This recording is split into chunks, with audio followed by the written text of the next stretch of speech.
Assalamualaikum warahmatullahi wabarakatuh. Pada kesempatan kali ini saya akan mereview materi pertemuan ketiga mengenai kepailitan dan penundaan kewajiban pembayaran utang.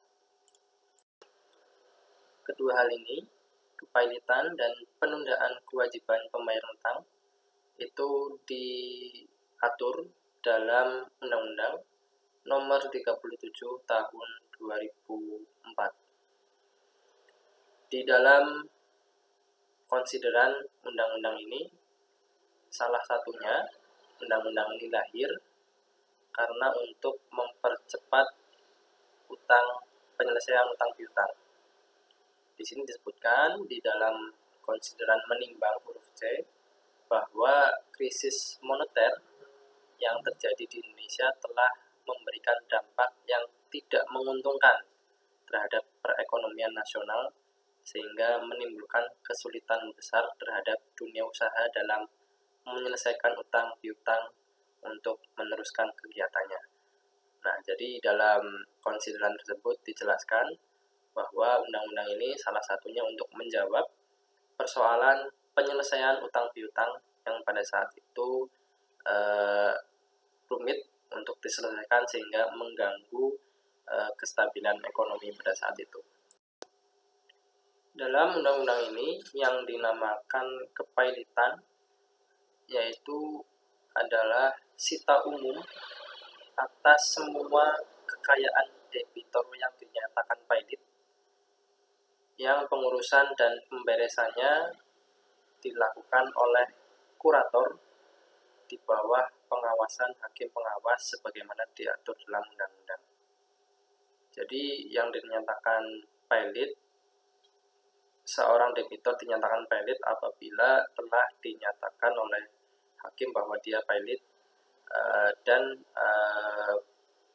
pengurusan dan pemberesannya dilakukan harus di bawah kurator. Adapun syarat seorang debitor dinyatakan pailit adalah ketika debitor mempunyai 2 atau lebih kreditor dan debitor tidak mampu membayar lunas sedikitnya satu utang yang telah jatuh tempo dan dapat ditagih. Maka pengadilan dapat mengutus perkara tersebut dan memutus debitor dinyatakan pailit. Yang menyatakan pailit tentu pengadilan dan yang mengajukan bisa dari kreditor itu sendiri, bisa juga dari debitor itu sendiri. Permohonan pailit harus dikabulkan oleh pengadilan apabila terdapat fakta secara sederhana bahwa debitor tidak mampu membayar lunas satu kreditor atau lebih setelah jatuh masa tempo dan dapat ditagih. Jadi hanya perlu secara sederhana dibuktikan di pengadilan, lalu pengadilan harus mengucap putusan paling lambat 60 hari setelah tanggal permohonan pailit didaftarkan ke pengadilan. Nah, ini juga menjadi hal yang unik di dalam undang-undang ini bahwa 60 hari bisa dinyatakan debitor terbukti pailit atau tidak. Ini untuk menunjukkan bahwa persidangan ini memang dilakukan secara sederhana, tapi juga cepat, tapi juga dia bisa berpengaruh banyak terhadap debitor ataupun kreditor. Apabila debitor terbukti tidak bisa membayar, maka lalu dinyatakan pailit, maka langkah selanjutnya adalah debitor tidak bisa melakukan mengelola harta bendanya karena harta bendanya akan dikelola kepengurusannya oleh kurator, di mana kurator ini ditunjuk oleh pengadilan. Kurator ini bisa swasta atau bisa juga ditunjuk pengadilan. Kalau ditunjuk pengadilan, kuratornya nanti adalah Balai Harta Peninggalan atau BHP.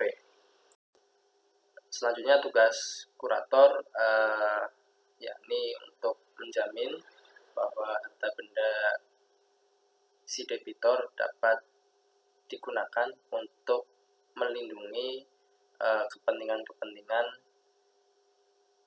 bagi kreditor yang selama ini tidak bisa mendapatkan haknya sebagai kreditor. Di dalam undang-undang ini juga diatur mengenai penundaan kewajiban pembayaran utang atau PKPU. Di sini juga harus melalui pengadilan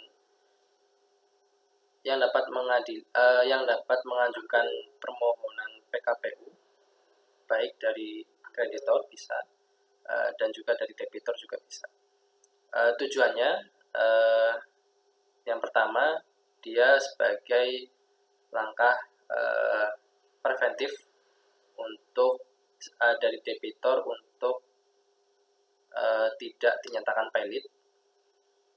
Lalu yang kedua, debitor juga bisa menunda kewajiban pembayaran utang kalau dia bisa membuktikan permohonan PKPU ini. Bagi kreditor juga PKPU ini bisa digunakan apabila dia meyakini bahwa si debitor akan membayar sebagaimana perjanjian yang telah disepakati oleh kedua belah pihak. Dalam kasus ini diperlukan seorang atau lebih profesi paralegal, terutama bisa di sisi kreditor dan juga bisa di sisi debitor karena dia mengurus administrasi dan lain-lainnya. Juga di sisi lain, profesi paralegal juga dibutuhkan untuk para kurator yang juga harus mengadministrasi, mengurus dan mengelola kekayaan debitor yang telah dinyatakan pailit. Mungkin ini yang dapat saya sampaikan, kurang dan lebihnya saya mohon maaf. Assalamualaikum warahmatullahi wabarakatuh.